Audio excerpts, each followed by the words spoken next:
Ladies and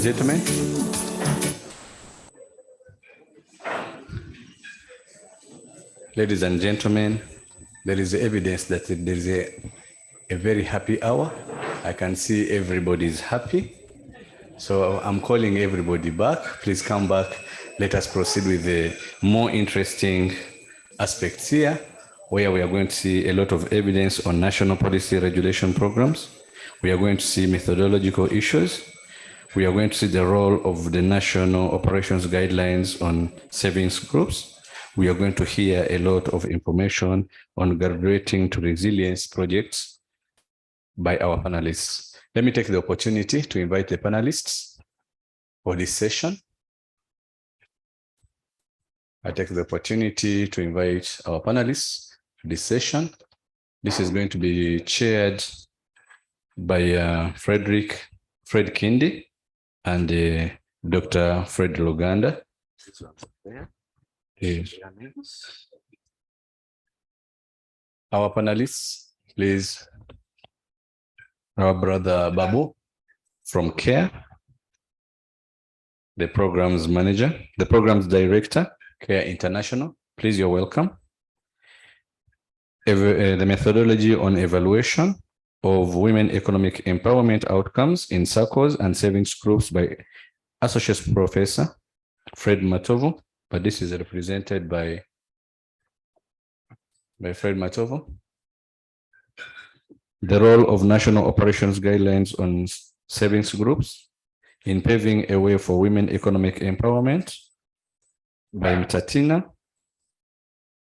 and that is Omra.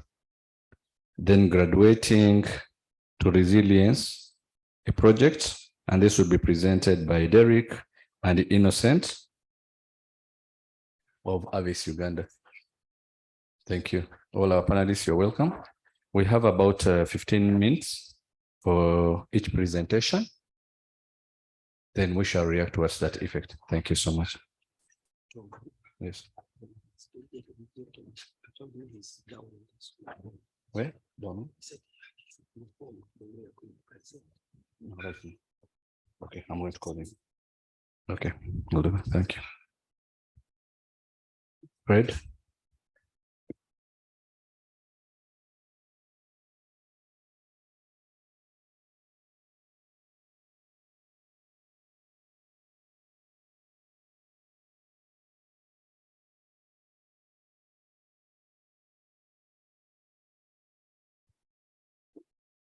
Okay, thank you, the panelists. I can only see 4 people, although one of the presentation is going to be done by 2 people. I don't know where is around. Richard is around.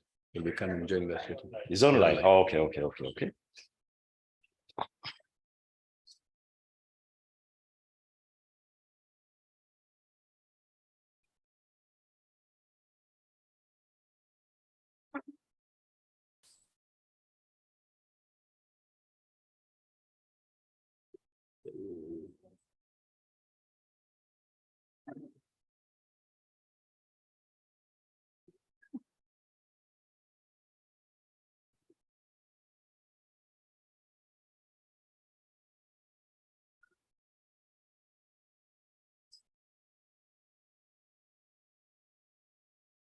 It's Richard.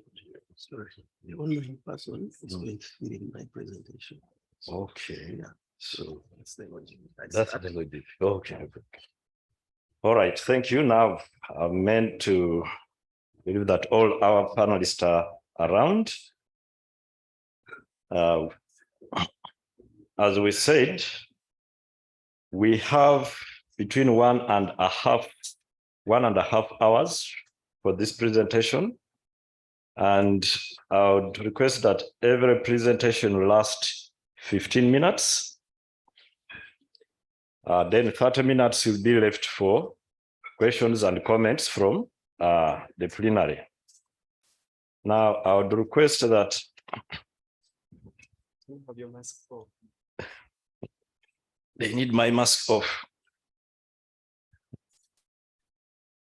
I would request that the first panel presenter, the National Policy Regulatory Program Support as model for evidence-based policy development by Editon Babu makes the first presentation. Then thereafter, we shall have the second one, methodology on the evaluation of women's economic empowerment outcome in circle and saving groups.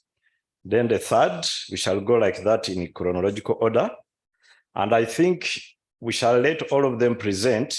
Then after that, then we shall have the discussions, question and comments. And I'd request Mr. Mohideen to help me with the timing, 15 minutes each presentation. Thank you so much. So may I request the first presenter to make the presentation by Editon Babu.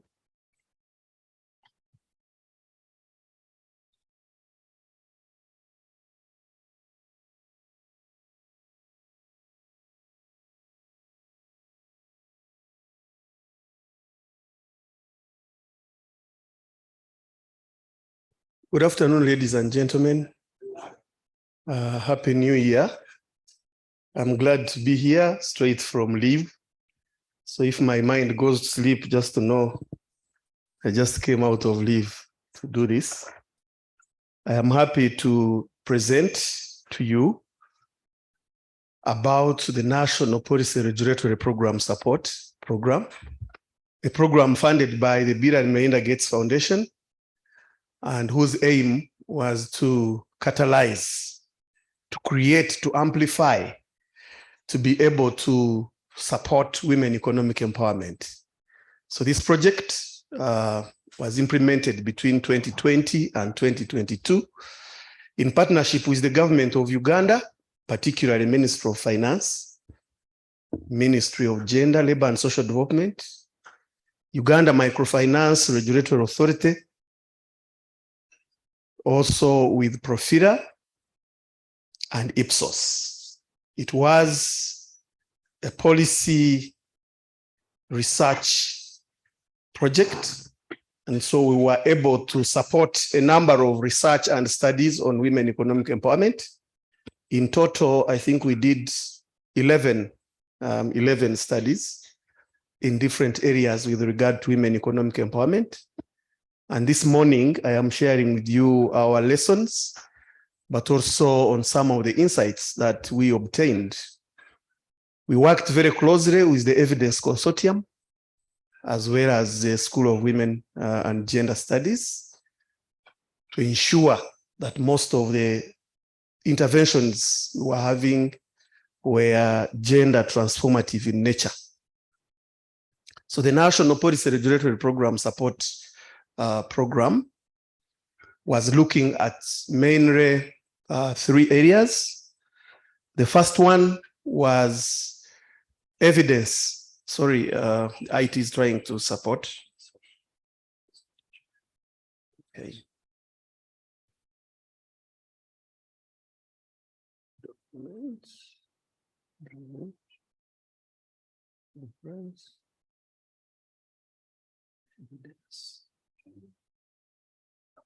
Okay, sorry, those IT issues.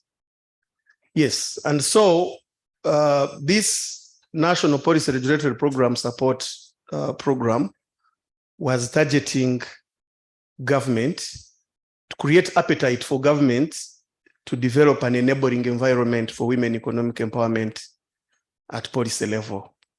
So particularly, we targeted Ministry of Finance for it to enact a savings group policy, because as you know, majority of our women, both in urban and rural areas, thrive on their saving groups. But you also know that the Tier 4 Microfinance Act actually left out the smaller groups, the village savings and loan associations. So this policy was targeting working with government to put in place a savings group policy. But also, we worked very closely with Uganda Microfinance Regulatory Authority, and I am happy that they are here to work and develop the SHG or self-help group operational guidelines. Again, in the same voice, to ensure that the women collectives are brought into the realm of being supported to have their savings productive and not being exploited. We also worked very closely with Ministry of Gender under Commissioner Dr. Nakafero. It's nice. That title you earned it long ago. I don't know why they delayed to give it to you. Dr. Nakafero, under her guidance, we worked with Uganda Women Entrepreneurship Program that was meant to generate evidence for baseline, but also process evaluation in terms of how is Uganda Women Entrepreneurship Program supporting women.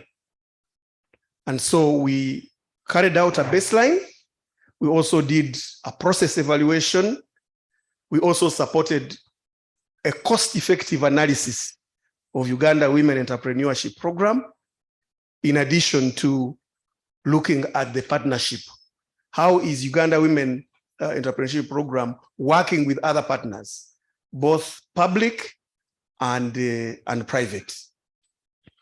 And so that helped us to launch the first ever Women Economic Empowerment Management Information System with Uganda Women Entrepreneurship Program, that for the first time, the ministry has a portal where all beneficiaries under UEP are uploaded. So in real time, you can get to know who are these women, where are they, and how much money have they received, how many have given back the money, how many have not, how much money has not been recovered.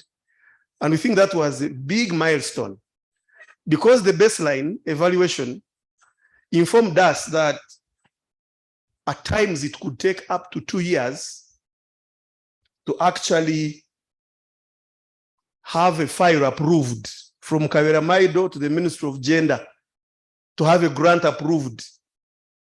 It was also not unusual to hear that a file has disappeared. And so you can imagine you apply for a grant 2 years later, when you have even forgotten and the environment has changed, is when they are getting back to you.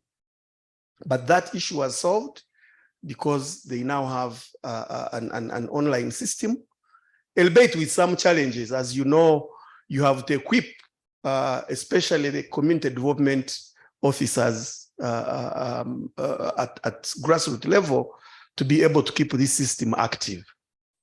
And so that was a big milestone for us at the end of the day. Also, we worked with Ipsos, it's a research firm, to conduct the first ever WECs, or Women Economic Collectives, landscaping study. And that was a study that was looking at women groups in this country. Where are they? What are they doing? What is the composition? Because we were looking at least groups that have 60%. I think IT is failing me. Pick my presentation here.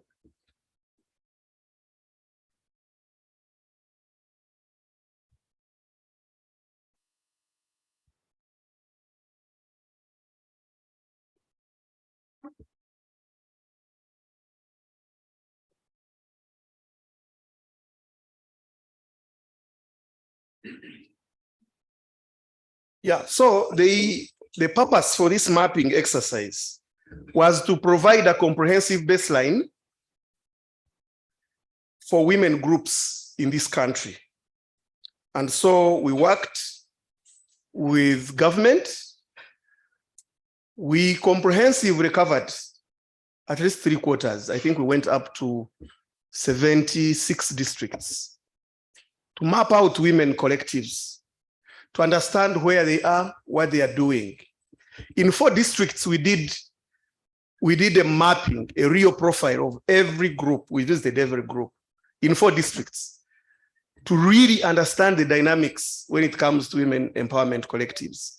And this has now resulted into the first online database for women collectives that will be hosted under the Ministry of Gender, Labor and Social Development. Because we believe this is data that should be kept. This is data that should be taken. Thank you. Stop there.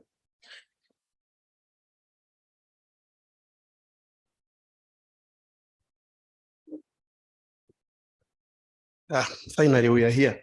So you can see the mapping of women collectives was meant to ensure that government has a database that can inform evolution of groups into platforms so that they can drive women economic empowerment. And how timely?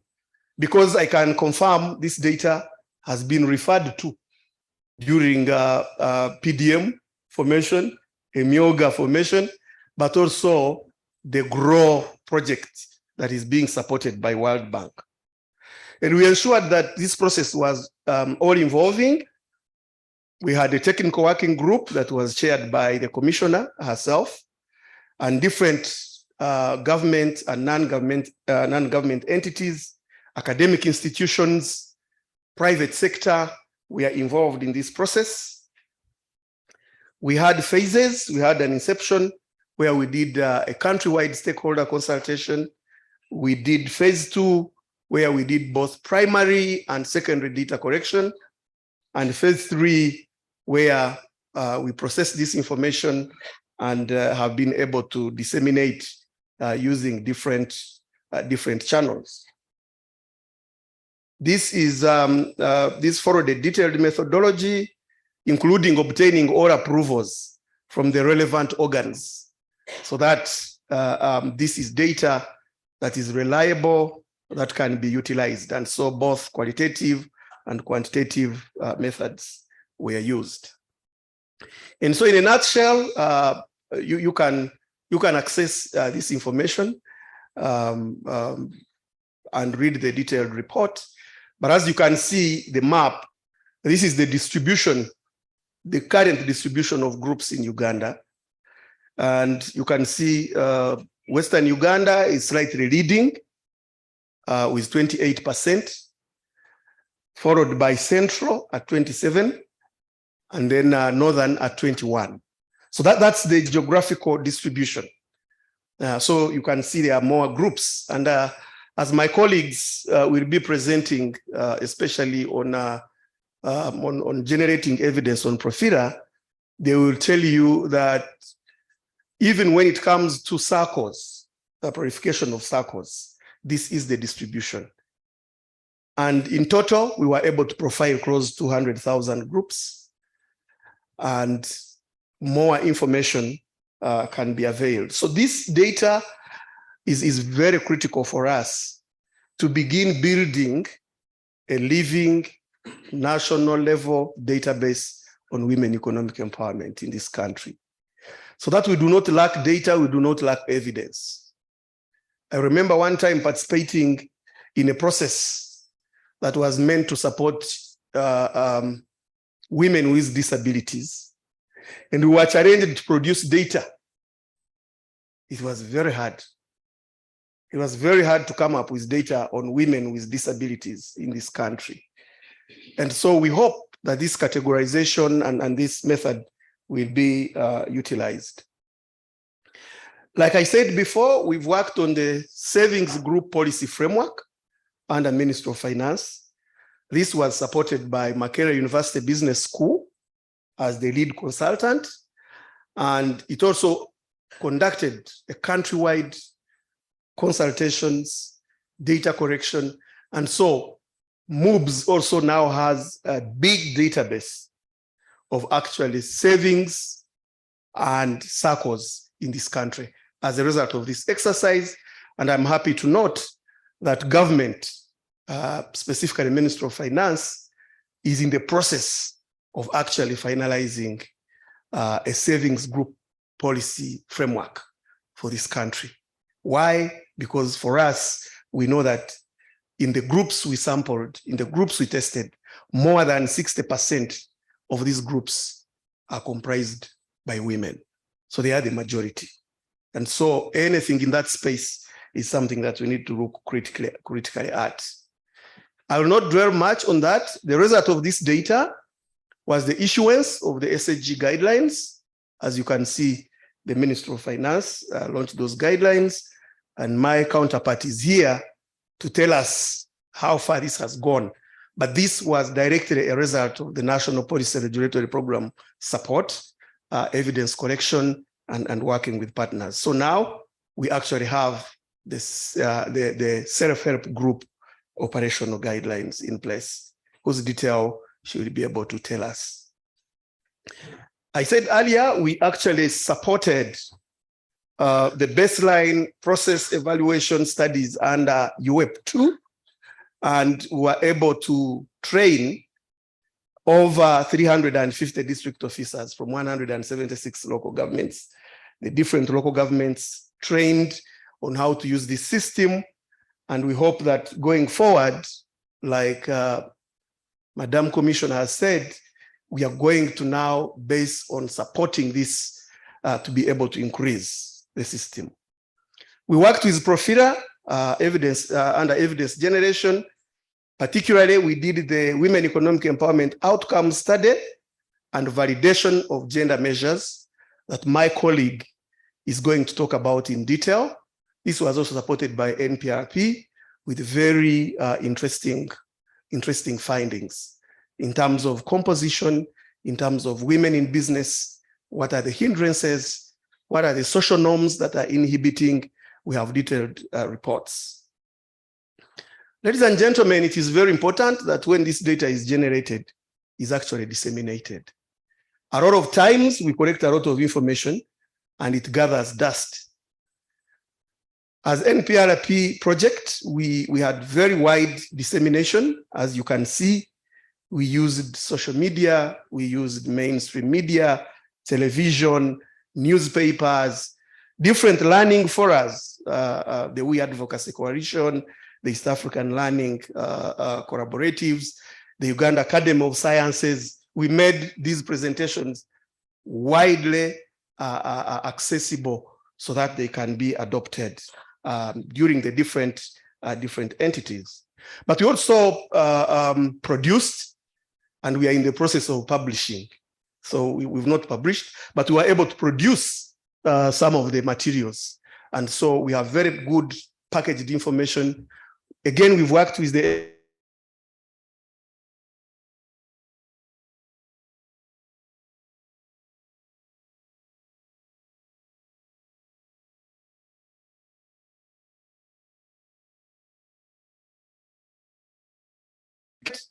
continue to display elite capture by attracting women who have attained a relatively high education attainment, leaving out. So as we continue to talk about women economic empowerment, we need to, a very long time ago, when I attended school here at Makerere, we were told the roadside effect. There is some author, I can't remember. We need to be cognizant who is benefiting for women or on behalf of women. The study for UEP alone, Uganda Women Entrepreneurship Program, indicated that over 70% of women recipients of the grant were senior 4 leavers. Okay, so where does that leave the vulnerable, the most critically vulnerable women? That's the question in the room. So it's very critical that there is intentional reach out to more women who are not, who are illiterate, but also have other government programs like functional literacy by government. The linkage between functional literacy with economic empowerment, I think, makes more sense. So there has to be that deliberate effort to reach the last mile. But for now, majority of beneficiaries under different government and NGO programs happen to be women of a certain standing, and the results are not trickling down. Also, from this whole process, we realized that SACCOs and banks do not provide all the credit needs of women and other financial institutions. They are not tailored to that. Those of you who are doing business in Uganda, and I have tried, I don't know how many of you have gotten loan banks and actually made profits and paid back. The interest is so prohibitive, is so high. Consider the woman selling tomatoes here in Wandegea.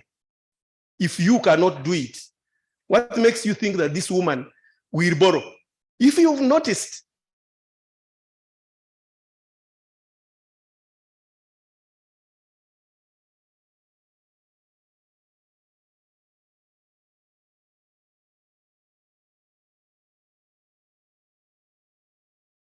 the proceeds of the day. Why? Because they picked a loan and their payment is daily. So they cannot proceed. So the tomatoes which were 20, after some years, they will reduce to 3, and the woman will exit business.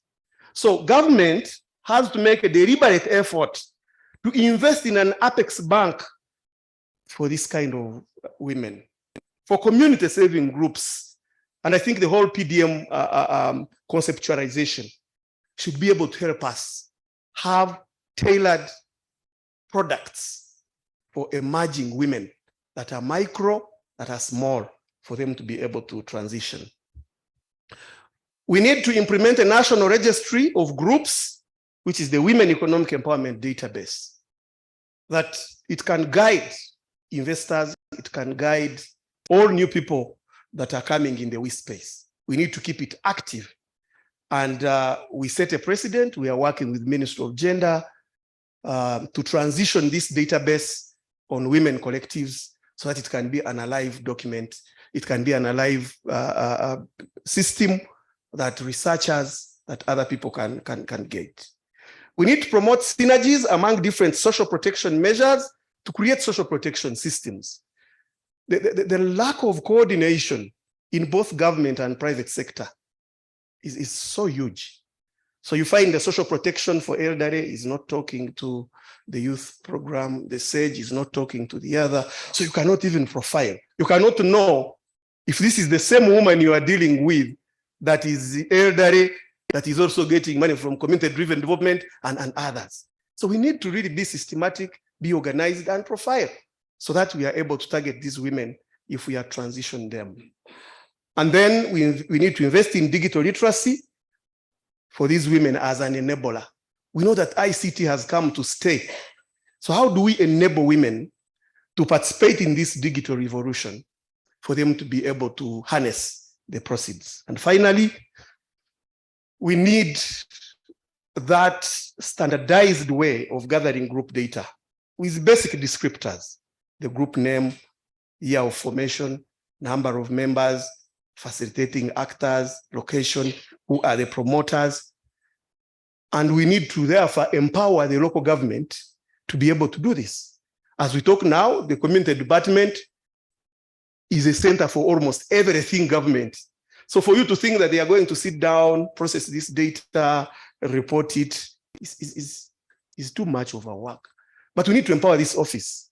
Local government may be for more manpower, let them have computers, let them have motorcycles, so that they are able to reach these groups and support them. That is really very, very important at the end of the day.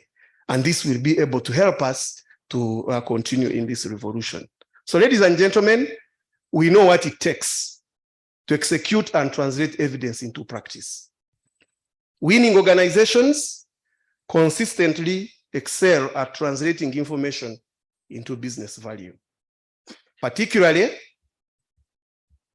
sorry about this. Particularly, we know that winning organization will translate data, because that's my final emphasis, that we must have a method for strategic use of data. We need to embrace the culture of transforming this data into action. I know in Uganda, sometimes we gather data, we make policies for another country I will not mention to utilize. How do we transition from that so that we are able to move into practice? So ladies and gentlemen, that's what I have to share with you on behalf of CARE. We are happy to partner with you and proceed together on this journey of women economic empowerment. I thank you.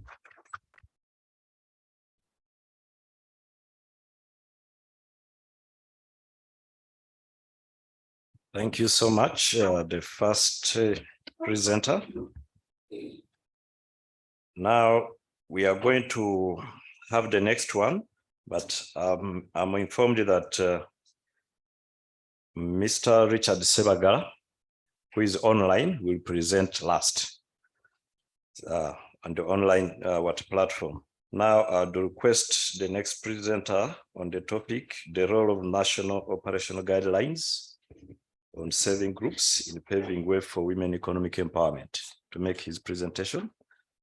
15 minutes.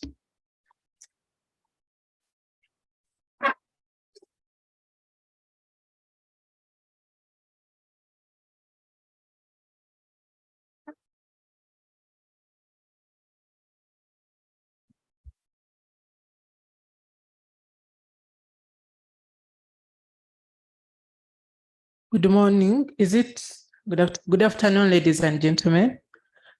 Our chief guest, protocol observed, all the invited guests in the room. You're welcome and a good afternoon. I'm Rachel Vanessa Mhwezi from Uganda Microfinance Regulatory Authority.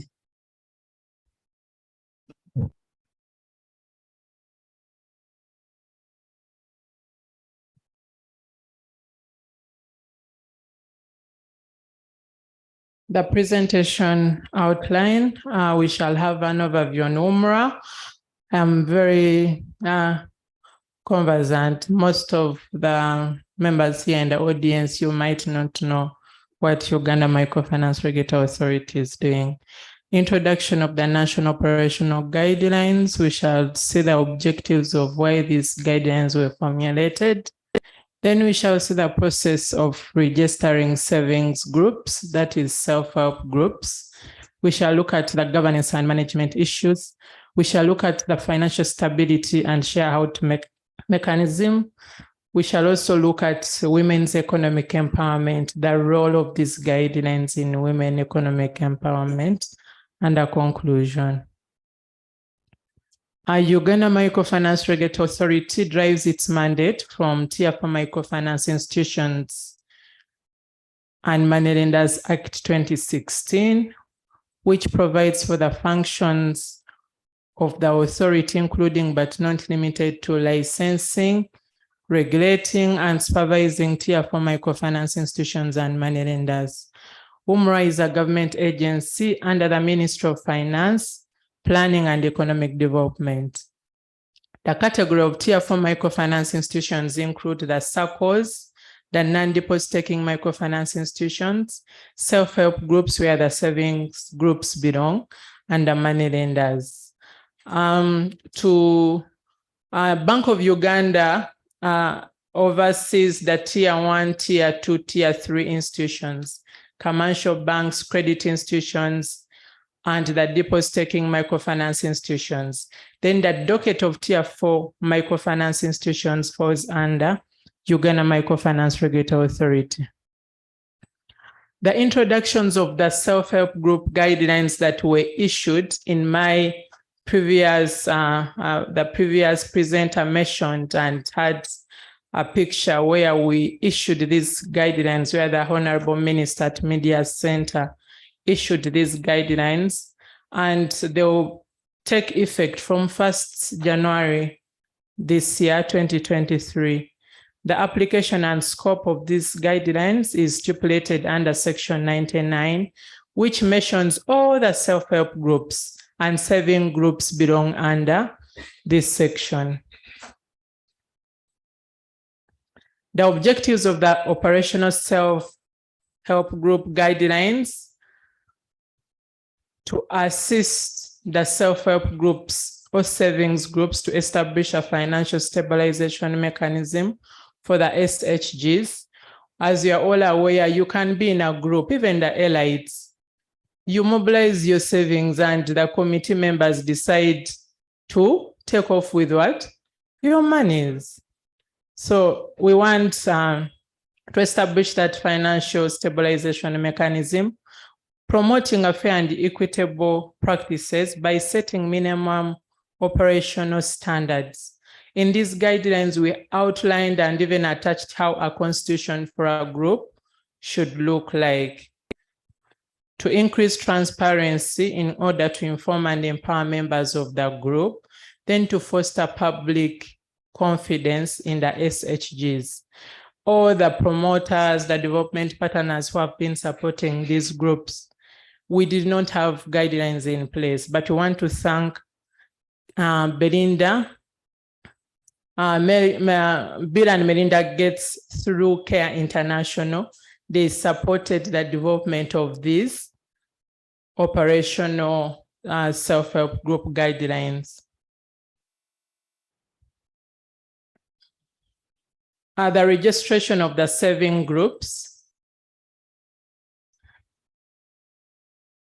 The rationale why groups should register. If you have a group within campus and you have not registered, then you need to register because you need to have a social protection, then a support linkage to the financial services. Even when you register a group and you walk into a bank, they will want maybe a certificate of registration from, if it is a division, because we are in Kampala, a city. But if it is a local government, it can be acquired from the municipal council, then also from the district community development officer's office. Then also you benefit from capacity building programs, because a development partner like Care International will only focus on the groups which are registered. They will not look at the groups which are not registered. Then access to opportunities with government. Government looks at groups which are only registered. Even when we talk about the EMIOGA associations, the parish development model associations, those are groups, but they have to be recognized within the local government structures by obtaining a certificate. This process, I've talked about it, registering with the community development officer. One of the challenges that we had is coming up with a uniformed fee at registration level. We had dissemination activities, we had consultative meetings. You find one local government charging 100,000, you find another one charging 30,000, depending on how the council of that local government decided. We would even find some groups using the NGO Act, charging these groups, taking them as if they are community-based organizations, and they would charge the fees using the NGO Act. In these guidelines, we tried to look at the principles of the groups. For a woman, for me to benefit from that group, we should be bounded to follow certain principles. And these principles are also outlined within the guidelines. We said a group should be self-independent. They should have zero tolerance to arrears. That if we have collected our money as women and we have saved and we have decided to lend it out to maybe 3 women, they should be able to pay back our money because these are savings from all of us. So this is one of the principles that we highlighted, zero tolerance to arrears. We looked at the group financial transactions, that within that group, they should be able to have records. When you're saving and there's no one taking records in that group, there are so many high chances that members will not be able to recover their funds. Then accountability, the committees should be able to be accountable to the monies collected within these groups. Then the time-bound audit. Most of these groups have share outs at a certain calendar year. Some of them, their calendar year ends in June. But as the implementers of this section, we are sensitizing for the groups for their calendar year to end in December, such that we have a uniformed reporting. Then a group also is formed on social cohesion. So they should have a reason why they have come together. The mutual trust, the creativity. We looked at gender equality and diversity. If a group has composition of both men and women, we, in the guidelines as we are implementing, we are saying that let the composition of leadership be at 60%. You'll find a group having 20 members with only 2 men. And I will assure you that one woman will be the chairperson, another one will be the secretary, the treasurer. So the woman will be the what? The secretary. So the resources are being managed by the two men into that group. So we have proposed that in these guidelines, as we are disseminating them together in another program that we are looking forward for CARE International for funding as we are disseminating these guidelines. 60% of the committee, the governance and management in these groups should be 60%. This is the only way we are going to empower that down woman there, my mother, my grandmother, my auntie down there. So we do not want to look at only men, 2 men, understanding for these women, as even when it is so, the way it is not actually to only that woman down there, the way the chief guest talked about looking at the Employment Act, like reviewing it. When you enter boardrooms of big institutions, you'll find a management team out of 10, 2 are ladies and 8 are men. So are we empowered as who are up there? Or we all still need to be,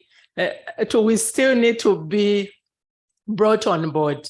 And the only way it can be done is through the policies that the chief guest mentioned, that we should have a section. I remember when I was at undergrad, I joined this university on government scholarship.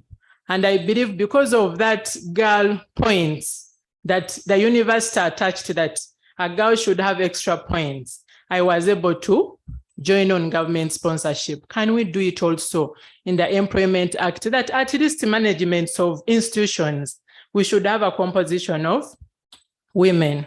That is the only way we can have women empowerment. It is not only to the last woman down there, my grandmother, but it is also up, that women are left out in the bigger roles. Now, this is a picture of governance and management. You look at women, the only man is the one collecting money, and I believe is the chairperson. So what these guidelines now has a section, 60% should be women. So in this group, the man is supposed to be a member, because look at it, only one man and others are women, and is the one collecting money, is in charge of the box.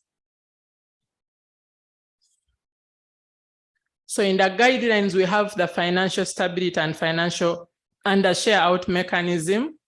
We are saying all registered groups shall be encouraged to access financial services from a financial service provider of their choice. And the group's constitution shall stipulate the loan management procedures. So in their financial stability, they should be able to have guidelines that if we have issued out a loan, we are able to recover like this. The role of serving groups on women economic empowerment. Different scholars have written on this. One scholar mentioned creation of assets. So our guidelines are aiming at that if we have organized groups, the women will be able to create assets of their own. You're able to borrow money and invest. If you're investing, you're able to buy maybe a small piece of land. Someone talked about can a woman own land? Even in the elites, get money and buy that land in your names. Tomorrow you have issues in what? In the marriage. So are we empowered? Another scholar wrote about the economic security. Economic security is a woman can be able to meet the basic needs like health, education for their children. Most of our grandmothers and our aunties and our mothers were able to take their children to school because of participating in those saving groups. Those days it used to be Thinker and Faulu. So because of having those saving groups, the mothers would be able to join those groups and they were able to educate their children. Control over economic resources. If a woman now has contributed on the house, there's no way how the man can chase out that woman from what? From the house. So they can only get empowered through these savings, because if she's not, a woman cannot walk into a bank. Some of them even remove shoes before they enter the bank. Why? Because the bank has tiles. So that empowerment, that if she cannot enter the bank, she can get the same facility from the village saving at her village level. Accessibility to necessary resources to achieve their aspirations. If a woman is able to educate her child through these savings and she's able to get those education funds from their savings, she can easily educate her child, because even the banks have decided to extend credit to these groups. They assess how much saving has been saved into this group and they're able to disburse to the whole group and they share that money into credit. Then a woman is able to start micro and small enterprise. They're able to generate income and consumption for smoothing their families, then reduced poverty. When you look at saving, if we promote saving culture, we can reduce poverty, because you'll be able to, you save small monies, it accumulates. We counted, if you're 100 people, each person saves 1,000 per day. How much is it a month? How much is it a year? So you're able to contribute this money and you're able to revolve this money within yourselves. You're able to do certain things that you wouldn't have done if you're not into these savings groups. Still the roles of saving groups on women economic empowerment. Through these guidelines, we looked at that if women are economically empowered, it will also result into psychological empowerment. For example, improvement in courage, improvement in self-esteem and confidence. One time I was, we had escorted the Honorable Minister, and they are trying to make a federation. There were over 600 women and men. So these are different groups and they are trying to make a federation. And the lady was holding a microphone. She said, I did not even know how to hold a microphone. I could not even speak in front of people. But because of this economic empowerment, she was psychologically empowered through self-esteem and confidence. Then women are able to overcome the shyness and talk and act confidently into the public forums, like what the example I've given. And through economic and psychological empowerments, then it results into gaining the value in the family as well as the society. So if this woman is economically empowered and psychologically empowered, it results into family economic empowerment. She's able to contribute to her family through buying food, through health care, through taking maybe their children to school. And again, women economic empowerment can result into managerial empowerment. If they are brought to the leadership of the group, they can gain managerial skills. They can communicate opinions freely, which also results into political empowerment. If a woman can be put onto a committee of leadership, tomorrow she'll be able to contest as an LC1, as an LC2, as an LC5. So from there, they can even contest as members of parliament. I remember when I was at my undergrad, I was the finance minister I was at School of Planning and Statistics. So I was at the finance minister. At that time, the person I was contesting with, she had very big posters, so beautiful. She had invested in a lot of money. So I had small posters, of course, not good quality because of the resources, but who could manage to talk and convince the students to vote them in. I managed to talk and convince the students, and they voted me as the finance minister when I was in my second year. My conclusion, we are saying, yes, we have done a lot as a country, but we still have a challenge as women. Women are disempowered, even in the 21st century. I gave an example where you enter boardroom, 10 men, only 2 women on the management committee, on the management of that institution. So even when you look around, we can take statistics within Uganda. If you take the statistics of women up there vis-a-vis men, so we still need a long way to go. Even the elites need to be empowered. Our chief guest, we need to be empowered. Discrimination against women and girls, including gender-based violence, economic and educational discrimination, reproductive health inequities, harmful traditional practices remains the most pervasive and persistent form of inequality in the society. The guidelines that were formulated to empower the women in their groups along the dimensions such as economic, psychological, relational, managerial, and political aspects. As government of Uganda, together with different stakeholders, the development partners, academic institutions, the private companies, we are further popularizing these guidelines by strengthening the self-help groups in such a way that suits women requirements. I thank you.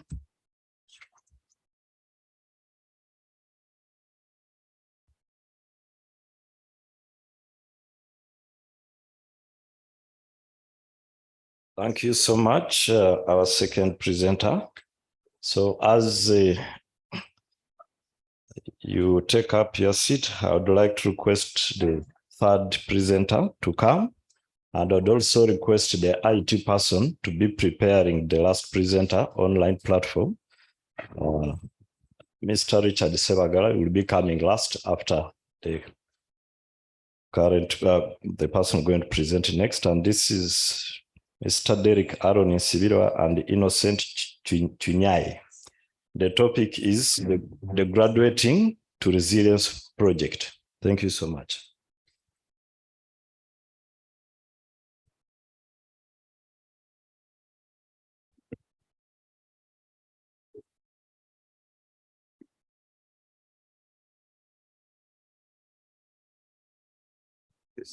The first one. The first one.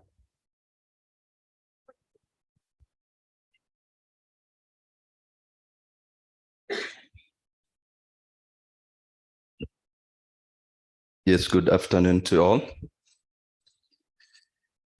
Yes, good afternoon. Can we stand up and stretch a bit? Yeah, move in any direction you want. Move your arm, move your legs. Stretch up. Okay. Let the blood flow. Okay, thanks.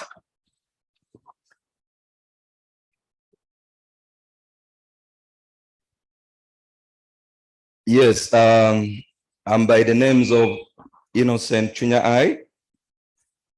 I'm the Deputy Chief of Party for Graduating to Resilience activity.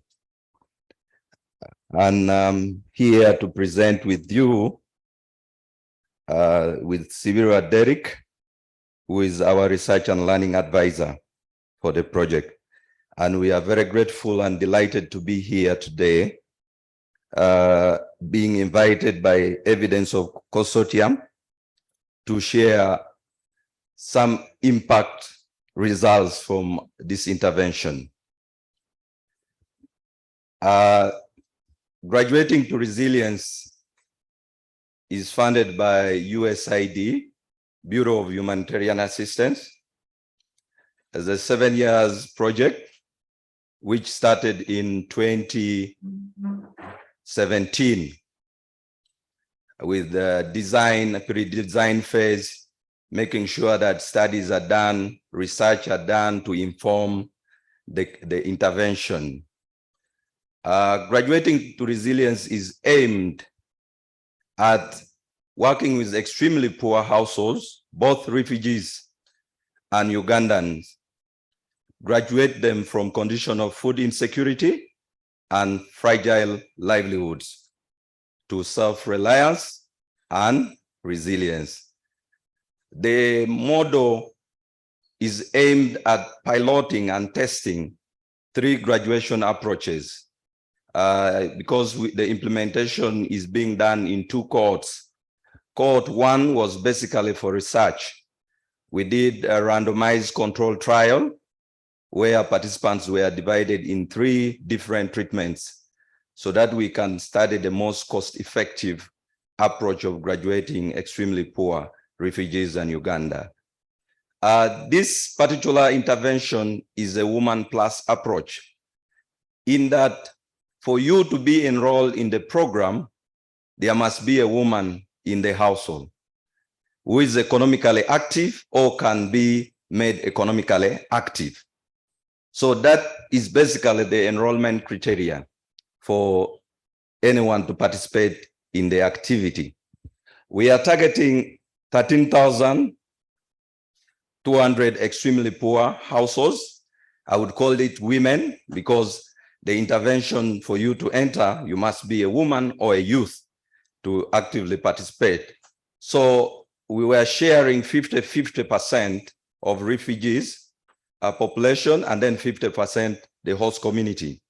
This particular intervention is being implemented in Kamwenge district. I know some of you know where Kamwenge is, in southwestern Uganda, where the refugees from Congo in Rwamwanja basically are.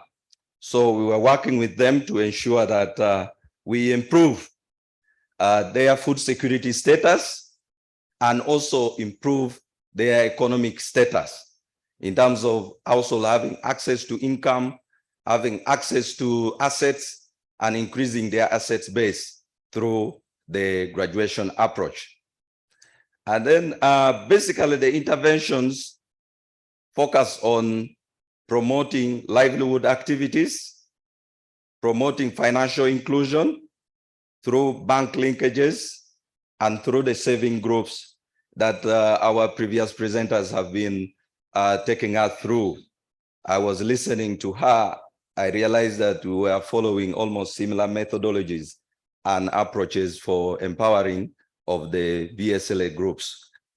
And then also there is a big component of this project, which is involving coaching, where the households are followed and coached on gender-related issues, on nutrition, on business, consumption, and also households receive what we call asset transfer, which is a grant given to households to start and expand their businesses. And also environmental consideration and management is critical in the interventions. Gender-based violence referral was also a key component in cohort 1, and we are scaling up GBV identification and referral as a major element of the intervention. So the graduation approach basically has 6 key intervention areas. The starting point is to inform what kind of intervention, to identify the needs of these households. What are these needs? What are the root causes of women being extremely vulnerable or being poor in that community? So identification of the root causes, looking at issues of low education among the women, looking at the issue of poverty, looking at the issue of low productivity, and looking at the issue of low level of organization among women, especially the refugees who came from Congo. They were not, they had broken fabrics, social fabrics, so had to reorganize them to rebuild that social fabrics for them to be able to access support. And then also we see issues of small enterprises within the community where we are implementing these activities. So this information was gathered through the formative research to inform what activities we can engage these participants in. So I already mentioned that there are 6 components that we give to a particular woman who is the primary participants of the intervention. But the interventions has benefits which trickles down to every member, including the children, including the men, because they also participate in some of the activities. So one of the critical components of this intervention was asset transfer. Each household received $300, which is around 1 million shilling, to start a business or expand their businesses after receiving critical training on selection, planning, and management of income generating activities, and also developing business plans. Before you receive that fund, you should have generated a business plan that informs the decisions to receive that fund. So every household or every woman is trained to develop that business plan, and then the funding is channeled to them to improve their businesses and also start businesses for those who don't have. And then I talked about the livelihood skills trainings that are provided in farmer field school and business, because we know that 80% of our rural populations are engaged in farming. So through the farmer field school and business skilling is provided for 6 months for the women to be able to become more productive and increase their productivity in agriculture. So they select what kind of enterprises they want to promote, either maize, cassava, or beans, or peanuts, depending on the assessment, the market value chain assessment and market assessment that is done to inform that decision. And then we provide also consumption support for 12 months. Once a household is enrolled in the activity, they receive consumption support, which is to help them boost their nutrition so that they are able to concentrate and engage in productive activities for 12 months to cushion them. And also when they receive the asset transfer, they don't end up consuming the money for asset transfer and use it specifically for starting their business. So each household member receives $4 to $5, depending on either being a refugees or a host. The refugees receive $5 because their minimum expenditure basket level is low. So the host community receives $4 per person in the household. If you are 10, that is $40 for 12 months. So it is like a salary being given to you for 12 months so that you can improve your diet, you can improve on your nutrition, and you become more productive as you receive skill training, which is provided by the community-based trainers. And then also, these particular women are put in saving groups. We had in cohort 1, 266 saving groups. And currently we have enrolled new participants, and we have 288 saving groups who save on a weekly basis, develop their constitutions, elected their leaders, and actively engaging in the saving.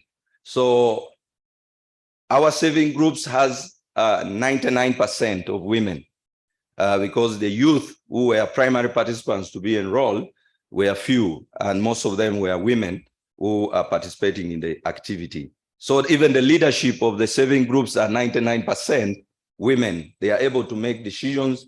They are able to support other group members on issues that relates to their well-being.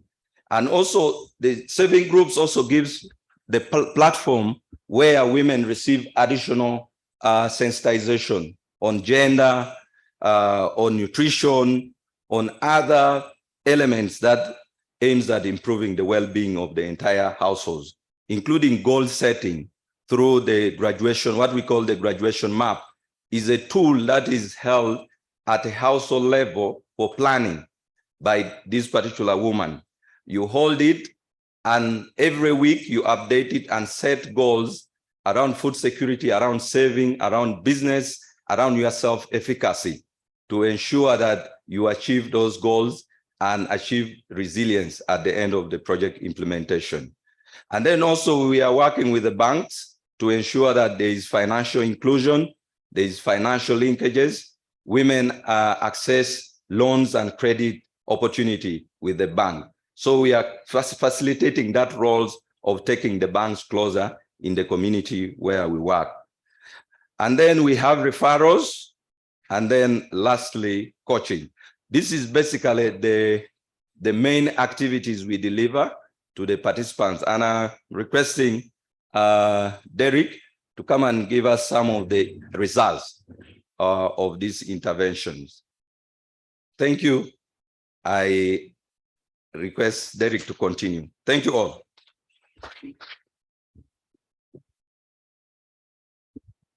Thank you very much, Innocent, for doing the heavy lifting. Once again, my name is Derek Nsigirwa. I am a double OB from this college, both undergraduate and masters. I have to say we were really thrilled to receive the invite. Thank you, Tabitha, for extending it. And we would like to say that when you get opportunities like this, especially to advance women's economic empowerment, please feel free to call on ABSI. We are very, very committed partners. So, Innocent, thank you very much for introducing the activity. Maybe just to take us back, we are in partnership with the American Institute for Research to broaden our research portfolio when it comes to the activity. Everything needs to be documented. Whatever is done and not documented was not what? Done. Then we also work with Tricolab to sharpen our gender, to streamline gender in the activity. So we take gender seriously. And this project aims to really address the deep-seated structural, systemic, and societal barriers to gender equality. I would like to thank the previous speakers for really making our job easier. When you are presenting, we are laughing with my supervisor there that our job is very easy. So let me take you through the outcome and the output and outcome indicators. So Innocent spoke about the various activities or the various spheres that we look at in this activity, one of them being food security and nutrition. Now, under this, like he said, we created 266 farmer field business groups. Majority of them, I mean, the biggest percentage are women, like Innocent said. The three enterprises we looked at in agriculture were maize, beans, and groundnuts.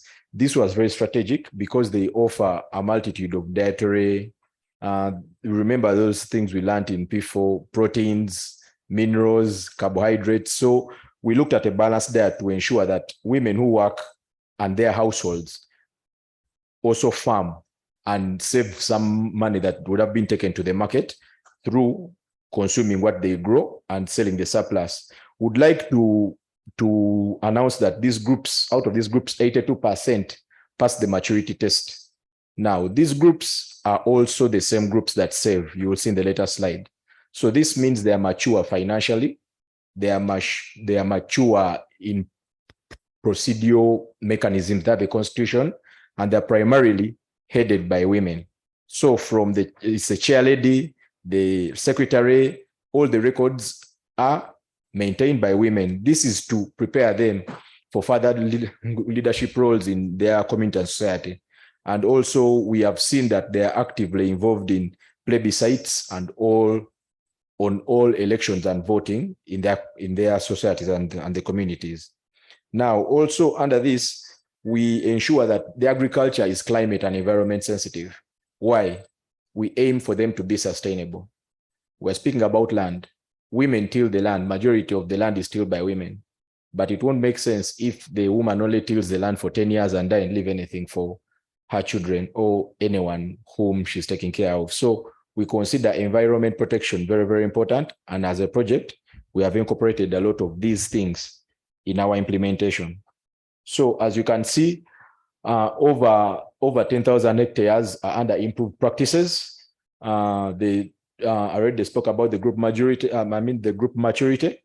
Then over 37,000 participants received consumption support. As Innocent said, each member of a household is entitled to this consumption support.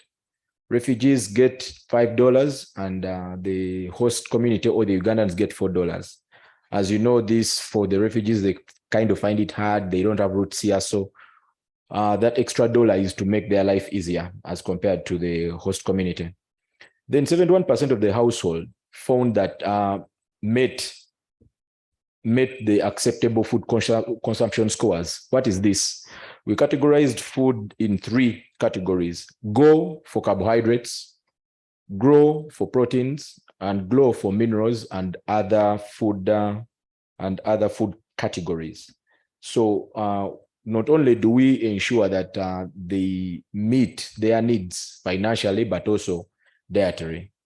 So 96% met the minimum frequency, which is 3 meals a day, and 58% met the minimum dietary diversity. That's for children between the months of 6 to 23. Moving on, livelihoods and cash programming. Innocent spoke of the consumption support that is provided each month of the first year of the cohort. So that means that as participants are being enrolled, we are very cognizant that they are very, very busy, and of course they must start from somewhere. So we provide this consumption support monthly. And after provision of that consumption support, we deploy what they call the PDM, that's the post-distribution monitoring, to find out from the participants, how has the access to money been? Has it been easy? Have they used it for what's intended to do? How has it improved their social and economic well-being? In the first cohort, we transferred a total of approximately $2 million. Yeah, $2 million. It's not a small figure. That means that we really invested in the households, not worrying about where to get the next meal, but concentrate on the activities because it's a heavy program. Then from between 85 to 90 of the households use the monies for food. 10 to 15 use the monies to buy scholastic materials for their youth and also pay school fees and also medical expenses. As we know, sickness has no appointment, so that was very important.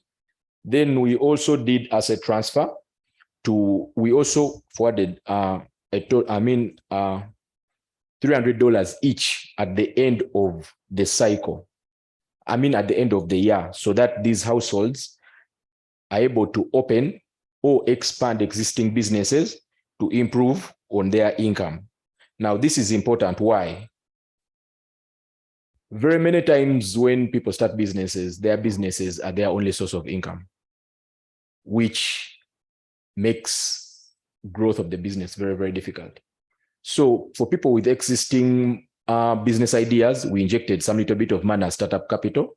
Even those without businesses, through the business development plan, they were able to ably design their businesses with the help of the coach, but through joint decision making with their households. Previous speaker said by gender equality, we don't mean that we keep the men down, but we meet them at a certain level. So we know that the family is the basic unit of the community. So without agreement in the household, no business can take off. So these business plans are developed in partnership with their spouses. Next slide.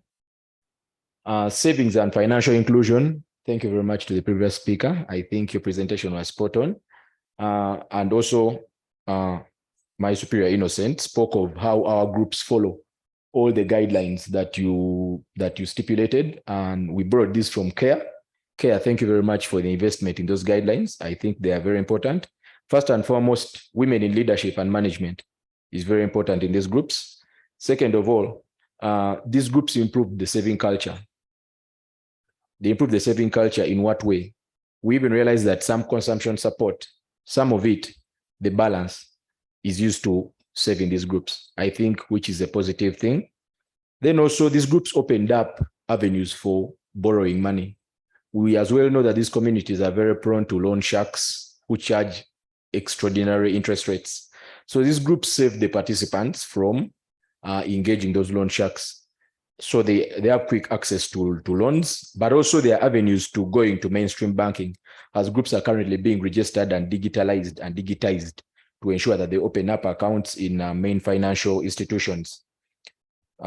These groups also provided diversity of income. As I said, these groups are the same groups that are doing the farmer field business schools.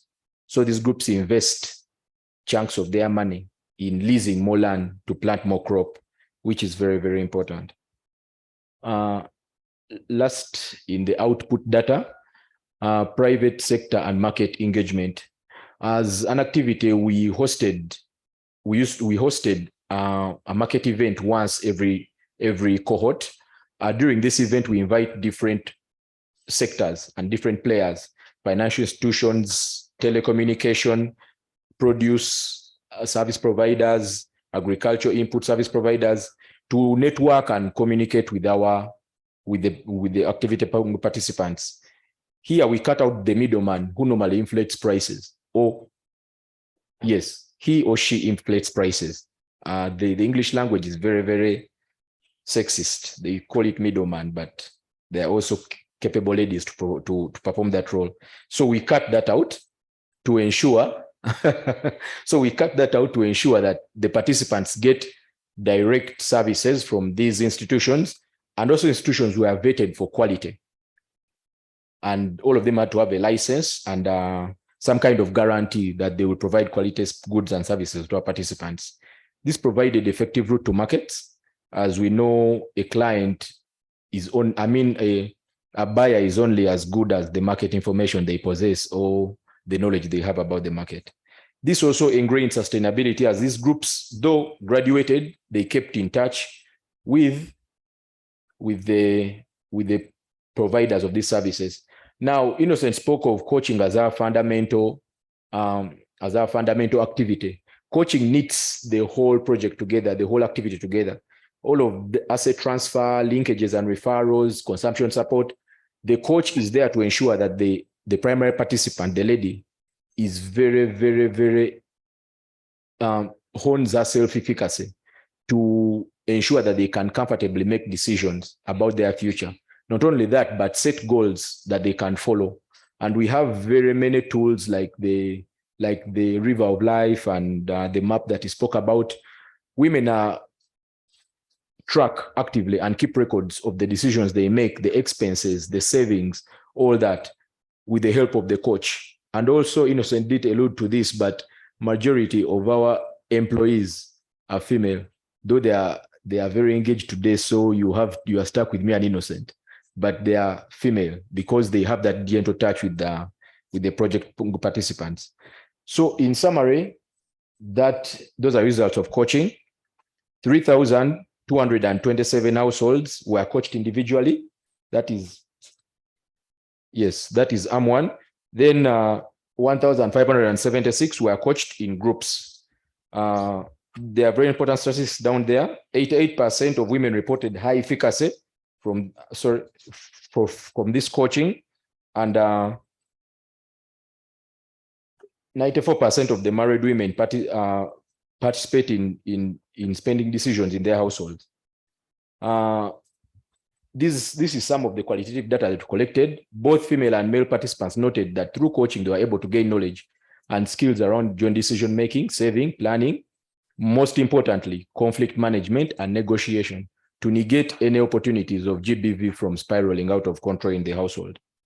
Also, the female youth noted, particularly in the refugee community, noted that these coaching sessions that they're involved in enlightened them and showed them how to jointly plan through observing their parents and also participating. These are some of our outcome. This is some of our outcome data. Now, for a household to be considered resilient, it has to graduate. We deploy what they call the graduation criteria. I won't get into the specifics, but at the end of cohort 1, 73% of all households that participated and retained graduated. On top of that, 23% were in progression. That means that they remained with only 1 quarter to graduate. That is a very, very, very, very good statistic because our goal was 75%. So you have to factor in that this is the time when COVID hit twice, but we were able only to miss the goal, which was very ambitious, by 2 percentage points. Also, we had an external evaluator, IPA, Innovation for Poverty Action, and this was for the RCT that Innocent spoke about. So we are sorry, but the green color is for arm 1 and 2. That's the arm that got consumption, asset transfer at the end. Then the one that is light blue is the third arm, whereby they got everything, every activity that we have to offer, but no $300 cash transfer. So it shows that when you inject startup money, a household, female-led households are able to benefit more and retain whatever training or knowledge that you have passed on. They're able to apply their knowledge to their newly opened businesses or expanded businesses. However, we also found out that the cost-effective arm was arm 2, which embraced group coaching. The groups were very pivotal because they opened up avenues for creating social networks that helped women to explore other business ventures, but also to keep harmony in the society, because you can have a problem, but when you share it with a colleague, you know, you get some bit of solutions. So it's our gender assessment. At the end of the activity, 84% of the women,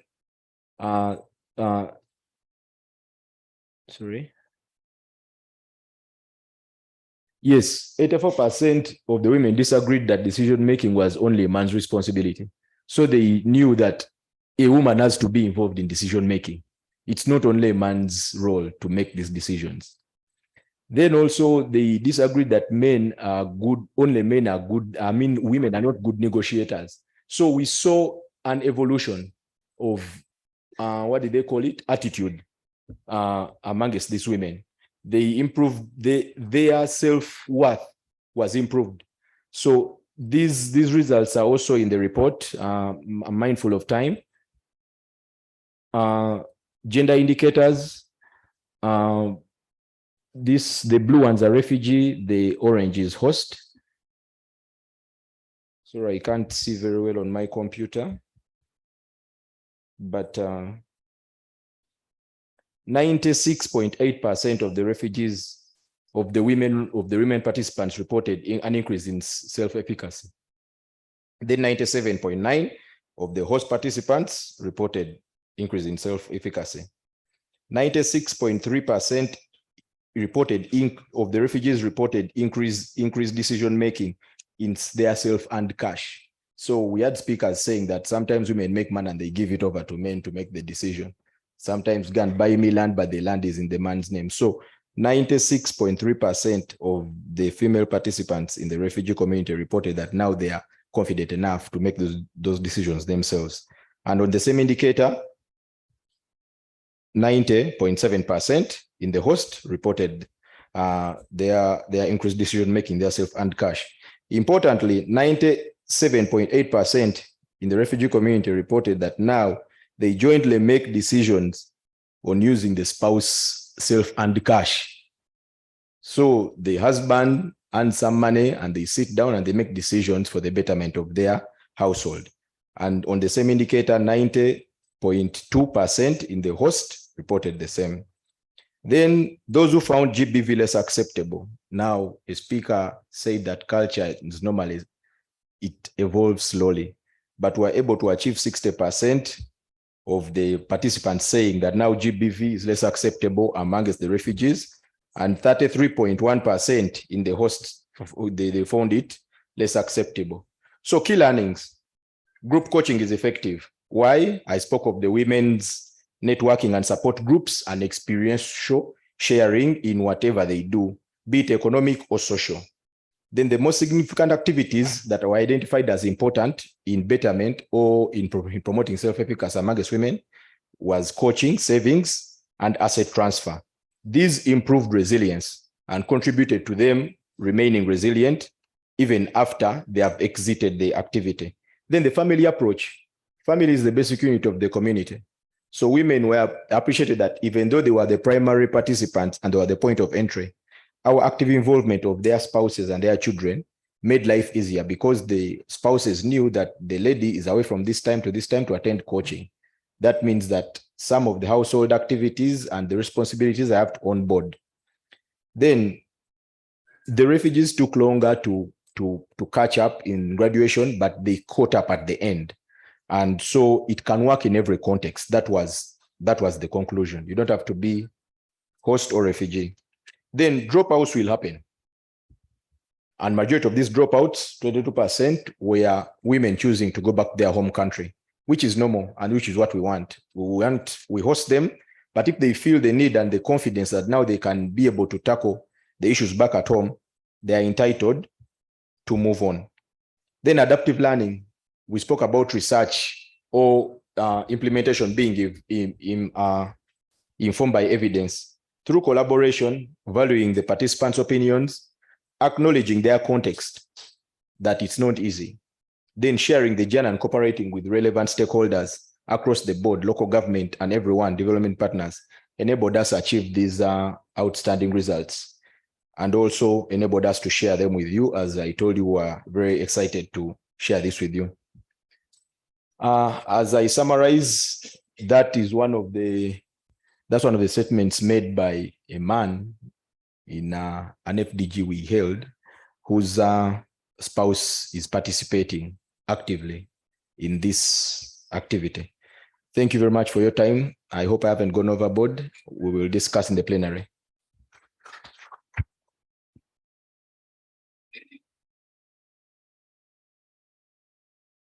Yes, thank you so much for that presentation. It was a little bit detailed and very informative. I would request now our last presenter is going to be online. And it is Mr. Richard Sebagala. The topic is on methodology on the evaluation of women economic empowerment outcomes in circles and saving groups.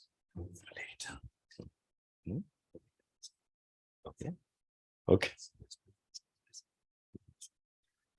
Sorry, I'm back again. You see there are QR codes on each wall and on some tables. Please feel free to scan and get our infographic of the activity. It's very big. Wouldn't summarize it, but that infographic has more information. Thank you. Okay. Oh, this one. Okay. They're asking how it works. So we wanted to save the environment, not to print a lot of things. So you just get your camera. When you point at that QR code, it will ask you to open it in Chrome or any other search engine. Then you just approve and it will take you to the PDF, which you can download and keep for yourself. Is that okay? Yeah, thank you for that clarification. Actually, I was wondering, I saw them on table and I was wondering, what is this? But now that clarifies it. Now I'm told that the one supposed to present online will not present for now. Now I'd request Dr. Edith Okiria to come and say something. For those of you who don't know Dr. Edith Okiria, she was part of the staff of Women and Gender Studies, but she retired, but she's still part with us. Whenever we have activities, we call upon her to interact with us. Thank you so much.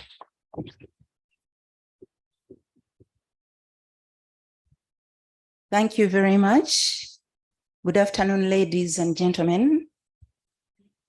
I'm going to quickly point out some of the emphasis areas made by our presenters. Our first presenter was looking at policy regulation, and it clearly shows that there is need for collaboration between ministries and with the NGOs. And also, they told us how they have launched the first digital women empowerment entrepreneurship program. They have conducted the first women collectives landscape study. They have done a baseline for women groups mapping in Uganda, and they have also developed standardized ways of gathering data. Now, there is no way we can get information when this is not standardized and properly collected and put together. We must have a method of using data, and it is out of this that we can now come up with how to put it into practice. In our second presentation, that was UMRA, we were shown that they have established financial stabilization for the groups. Now, they have also developed guidelines for these self-help groups for them to operate appropriately. And what is interesting is that they recommend 60% women representation in this management of these groups, which means that women can now claim to be empowered when they are participating in decision-making and they are taking lead in decision-making on things concerning them.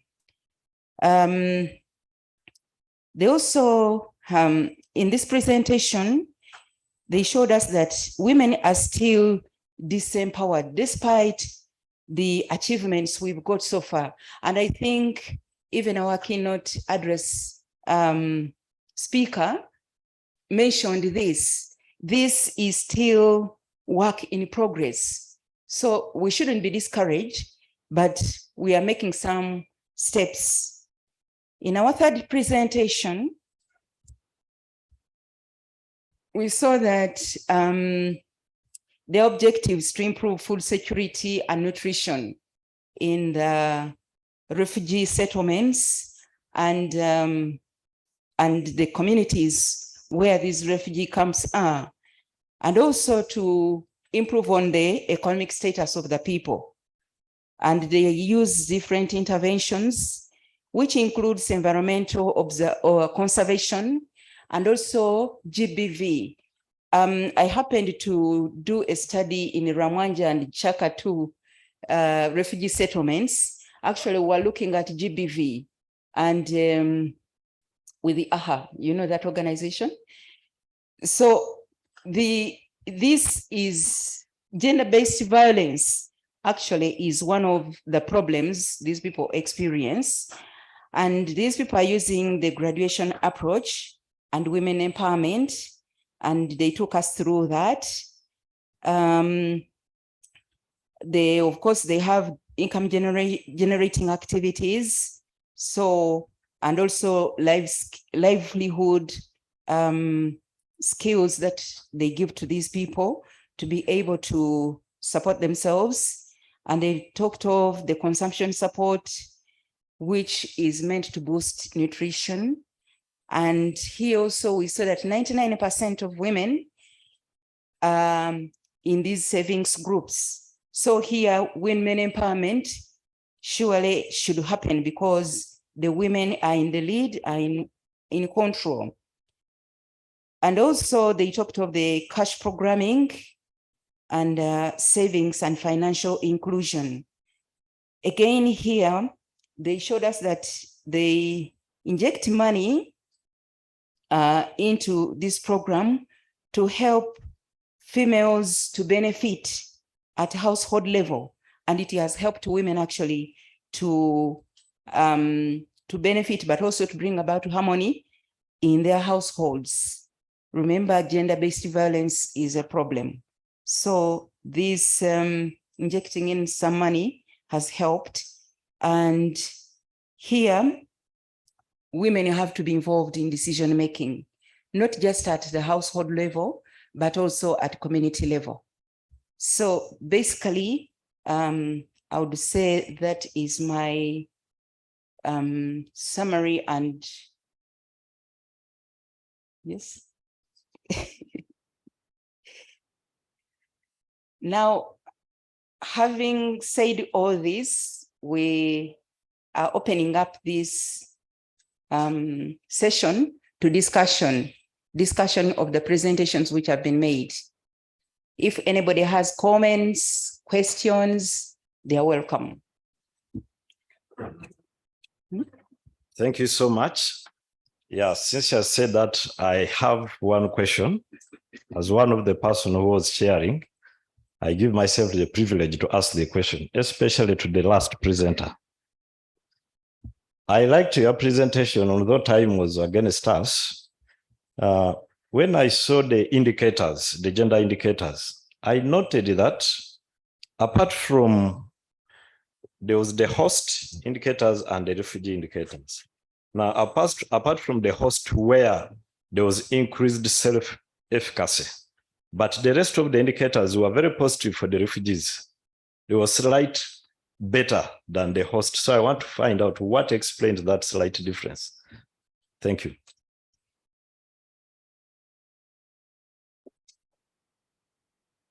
Someone can help us move the microphone? I have the mic. Okay.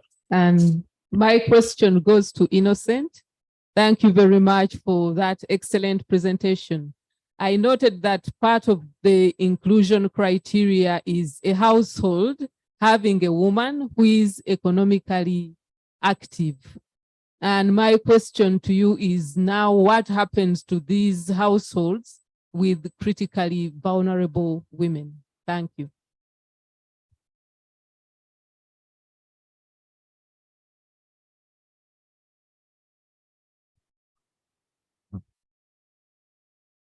Hello, can I ask the question directly now?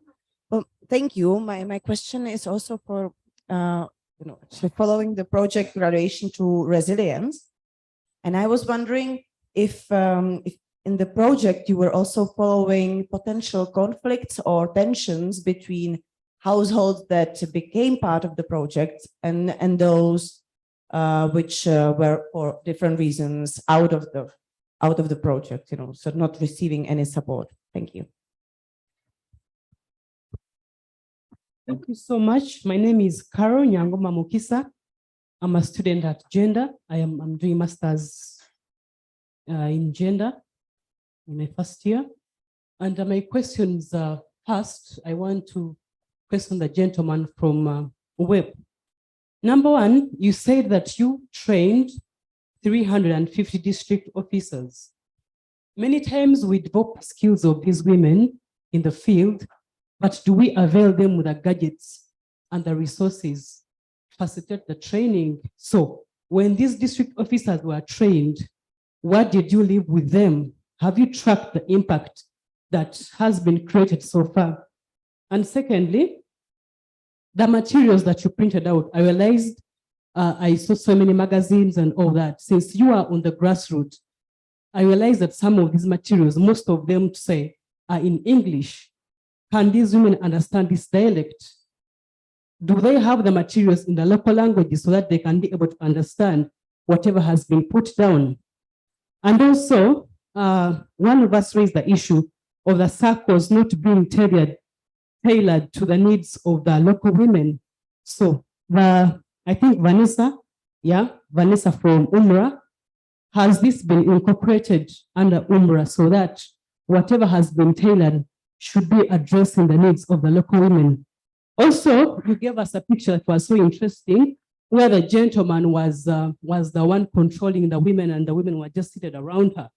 And I personally do not blame that, rather those women, because sometimes we as women want to lead, but we are held up with the domestic responsibilities.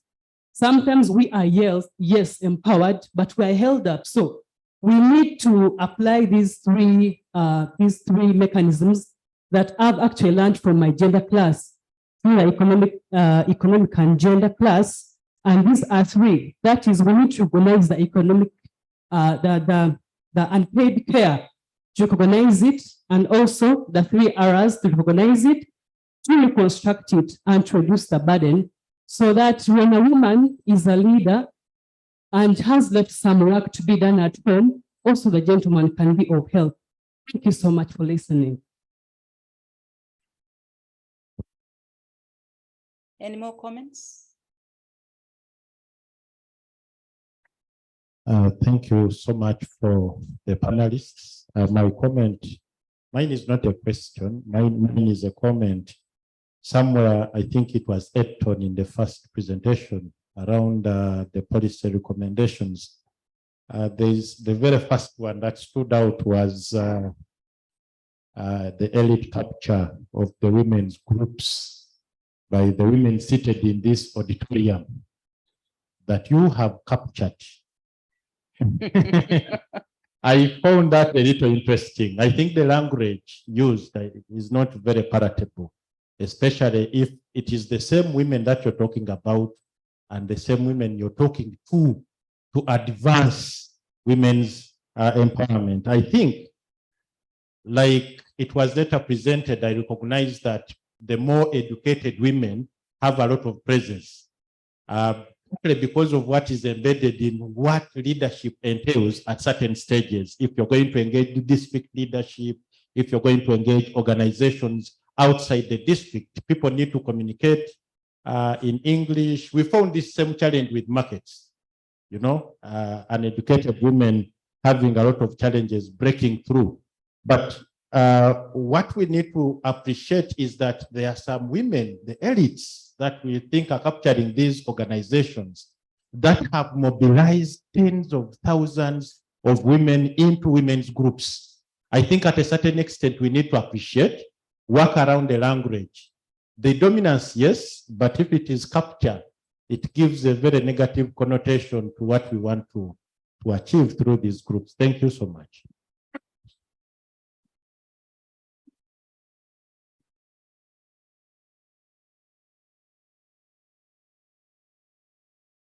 Thank you very much. My name is Christine Nalumansi, and I'm a pioneer student in this College of Women Gender Studies. And I want to thank Dr. Tabitha for inviting me. My questions go round from this presentation. First of all, I've seen the data that they've presented here, all looking very beautiful. How can we have it spread to other areas such that the women can benefit? Because it looks very rosy there. It looks very good, but where does it go wrong, or where does it get lost? I mean, to fail to get the data about these women and how we can pass it on to other women. Secondly, I'm looking at also the refugees. The refugees I've seen there on your diagram presentation. It is talking about the refugees when they are getting more, but we are having refugees who are getting money also from the UN, and we are having refugees also benefiting from this money. Where are the women now who are from the country? How are they going to benefit? Yeah, then there's also the issue of patriarchy, where Uganda is largely a patriarchal country. Please keep your questions precise, short and precise. Okay. In the interest of time. What about the deep-seated power? What about those women who are not married and they cannot be able to come to these organizations or to come to these community programs or projects? How do they benefit really? Because we find most of them are losing out. Thank you very much. I'll take two more questions, then I'll give opportunity to the presenters to answer. Yeah, thank two you. more. Thank you very much. And I just have two issues. One is to emphasize what Dr. Mpima asked on the issue of elite capture. You hear this a lot in NGOs, and I think we should beg that this stops, because you don't find any men's organizations led by people who are not elites. You require some basics of education, of qualifications to run these organizations.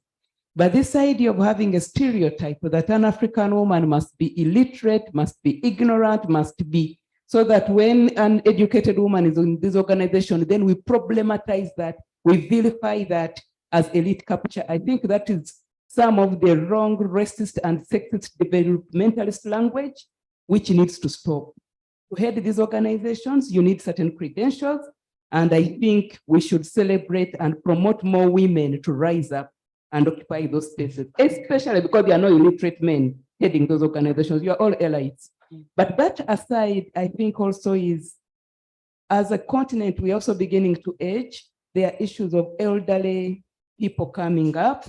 I know government has tried with SAGE in that they give money to elderly people, but as one who has just lost an elderly parent and is looking up after many elderly people, it's not just about money. It is also about services. So I know we are around income generation and women's empowerment, but what plans do we have for elderly women, many of who may not even have anyone to look after them? Do we have groups organizing for their care? Thank you very much. Just one more question. One. Yes, thank you. My name is Nakaung Farida from Islamic University in Uganda, Females Campus. My concern goes to the presenter from UMRA. You have talked about financial inclusion, and it was a good program and a move. But here there's a challenge of these many bank or financial institutions that are exploiting the poor woman in guise of helping them grow their business. Especially like we are complaining about the language, that some of these terms are given in English, and some of these loan officers, they hurriedly make these ladies sign the loan before they internalize or go back to get some people to advise them. And this has frustrated many women and has kept them poor. Many of them have cried, and even they have lost their little assets and property. Please, there's a need for the government to intervene and find a way of how these poor women savers can benefit from these loans. That is my concern. Okay, anybody with questions, please write them down and we shall give them to the presenters, because we don't have much time. Would like the presenters now to respond to your questions. Thank you so much, Doctor. I'll address myself to the questions that were directed to UMRA. I picked a lead when she mentioned about whether the operational guidelines are interpreted in other languages or they are left into English. We have coordinated with an NGO, and the Institute of Language was assigned to translate the operational self-help group guidelines. We shall soon have copies in Uganda. We shall soon.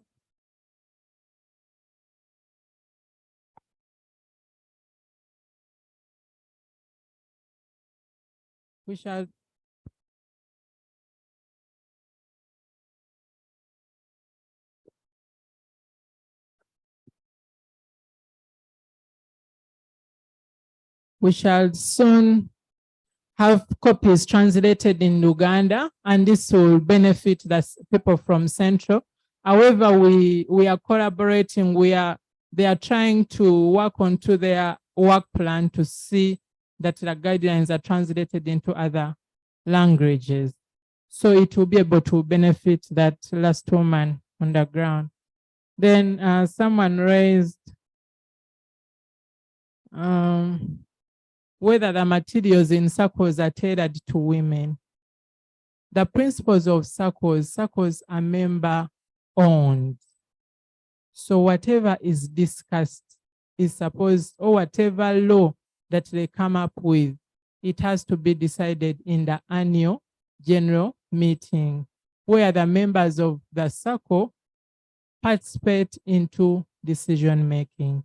So whatever they come up with, the interest rate, the way the loan agreements are going to look, all this is tailored to that member into that circle. So the materials into the circles, they are tailored to their members.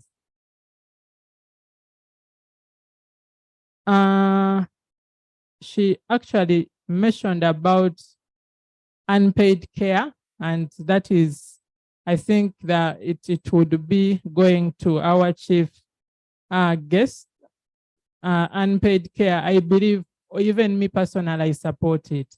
Even when you're a woman and you're working, the responsibility of looking after the children, pick them from school, do what, ensure everything is upon you, the woman. So that unpaid care, I believe they will look into it. Someone talked about the loss of collateral by women.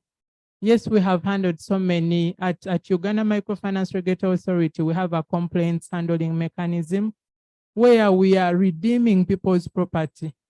Where a woman borrows money, you aren't transparent when you're lending out this money. As an authority, we do not allow the lender to take up the property. You do not come up with a method of computing interest which was not written down. So as an authority, we have tried to redeem people's property. Through the money lenders, it mostly happens with money lenders, where the loan agreements, I believe, whether in the bank or the circle, the lender is required to interpret what the loan agreement states before the person borrows money. And there are mitigations in case anything goes wrong, because it can end up in court where you are aware about this. So it is most of the times we try to see that these, I shouldn't call them the poor women. It is that last mile person or the last mile woman down there to redeem their property. And we have done that. We have a toll-free line, which I indicated in my slide. Even when you go to our website, www.umra.go.ug, we have a robust complaints handling mechanism. You only feed into your complaint and we are able to look at it at the comfort of your mobile phone, your laptop, anywhere in Uganda. Even if you're out of Uganda, you can send in a complaint, we receive it, and we shall go up to the detail of that loan transaction. Thank you. I submit. Thank you very much. I had two questions, three. First of all, sorry, I didn't introduce myself. Somebody saying that gentleman from UWEP. My name is Editon Babu. I work with Care International. I'm the program manager. So when we train local government staff, we trained in liaison with the Ministry of Gender, Labor and Social Development. We were unable to give them the gadgets, but earlier the ministry had supported quite a number of them with laptops and motorcycles. And so I can confirm that those that were supported, their reporting is significantly good. And in my report, I therefore submitted that we need to lobby for capacity building, for more capacity building and support for the community-based services department, so that they are able to have holistic reporting. All the community-related materials that we disseminate are translated, such as the community dialogue manuals. The guidelines, these guidelines, we are already working with UMRA, they will be translated. The materials you have before you are policy-related materials that we are focusing on policy makers. And so at the community level, we ensure that all materials are translated, including the constitutions that these groups use. The last contentious issue, Dr. Mpima and Professor Sarah, is about elite capture. I guess we can find a better word. I can be helped find a better word, but data does not lie. I'm only representing statistics that showed that of all government programs, 70% of women who are illiterate were not benefiting. It's a fact. So we can always discuss. That's the use of this research, I guess, to stimulate discussion. What do we do? In fact, like you correctly said, we did not even find evidence of trickle down, that these women who have benefited from this project have actually supported the other. So the question is, how can we ensure that educated women who are picking these government programs are actually intentionally targeting the rural and educated women. So that's the data. And so I would like to, can I first submit, Professor? I know you are passionate about this issue. Yeah. Yes.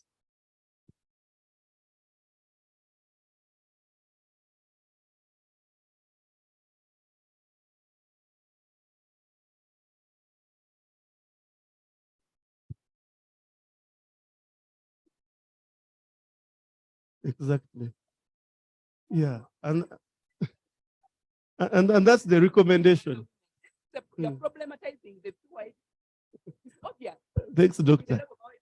Thanks, Doctor. So that was our recommendation. And I said the word elite capture can always be expunged from this study. It came through a report that we are presenting.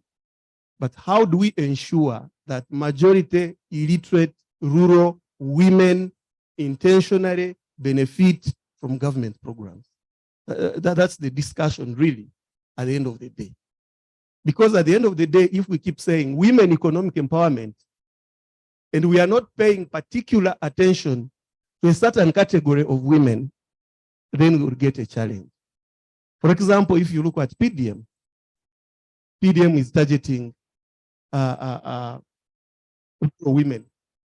How do we ensure that this woman who fears to step in the bank, who fears to go to a group because he has no second clothes or even shoes, how do you ensure they are brought on board? I guess that's the discussion.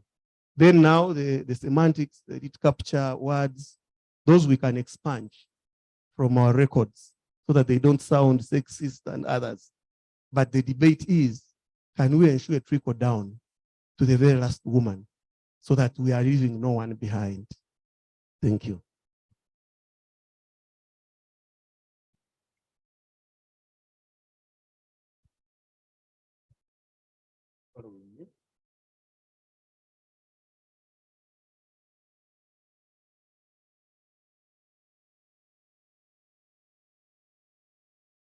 Am I clear? Yeah, I'll get too comfortable when I'm answering these very important questions. Would like to thank the reciprocated interest in our activity.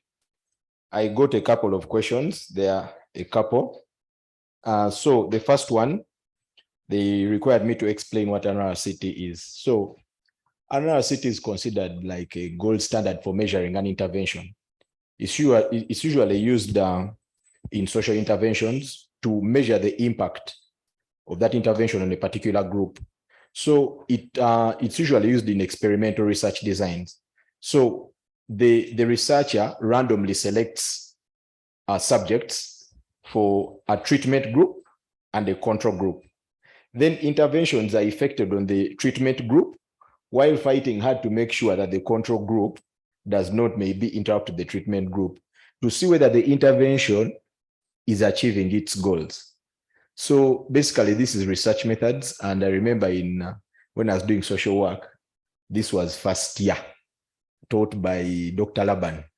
I thank him very much because I owe him being here.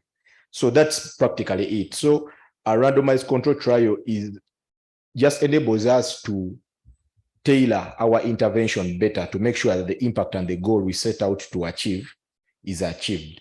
If you find no difference between the groups, that means that your interventions are not really that powerful. So that is a randomized control trial. Secondly, I was asked to explain the benefit of saving groups to the students. Now, you as well know that together we stand, we achieve, and divided we fall. So any group, as long as its goals and objectives are not criminal and they are legal, has subsequent benefits. Now, for saving, all I was hearing at campus, when I returned from my master's, the first question we were asked is, why are you back? Then the lecturer asked us, if we gave you 30 million, what would you use? Most of us spoke about buying land and all that. So he told us that we virtually don't know how to use money. So these groups teach the members how to use money. the money language. Secondly, it's not only financial, but social. You get deep-seated relationships in these groups. If you are going to introduce or be introduced, these members are the ones that are going to support you. Then thirdly, this is a hotbed to develop leaders. You gain a lot of experience and grounding in managing funds, but also people. We spoke of debt, the debt collection and all those things. All of that is people management. You can't be a leader without those grounding skills. So groups are very, very essential, and particularly for students. So by the time, if you're in a group like that, by the time you get a job, you have a goal, because you can identify with group goals to also align with yours. So they are very, very important groups. And for the educated, they are even more advantageous, because now the participants we are dealing with didn't have the opportunity or the chances of attaining education, but they are benefiting from these groups with baseline knowledge. So now just imagine you who have done some little bit of accounting at a certain point of time, or financial management. So they are very, very important. This one is from Zifora, a student, I think master's in gender studies. I would like to know if both women, host and refugees, okay, have got challenges of intimate partner violence after receiving money for business. Yes, they do. Money can cause these problems, but the intervention before, as you saw, the transfer of asset transfer and consumption support are high. So they come last almost. So we envision that our coaching and gender mainstreaming activities at least provide some kind of avenue to negate these incidences of violence. We get them, but again, that's why we have referrals and linkages. So we make sure that these participants know their legal way around the judicial redress mechanisms and procedures that they can lean on to ensure that these incidences are resolved. But primarily it's conflict management and negotiation within the household. So we get them, but we try to mitigate them and also address them when they arise. So the third last question, yes, sorry, Innocent, yes? Just to add on that point,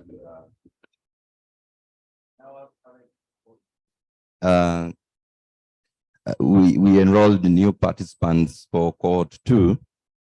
I think before we gave them asset transfer, we are able to detect possibility of GBV in the households, because the coaches are on the ground.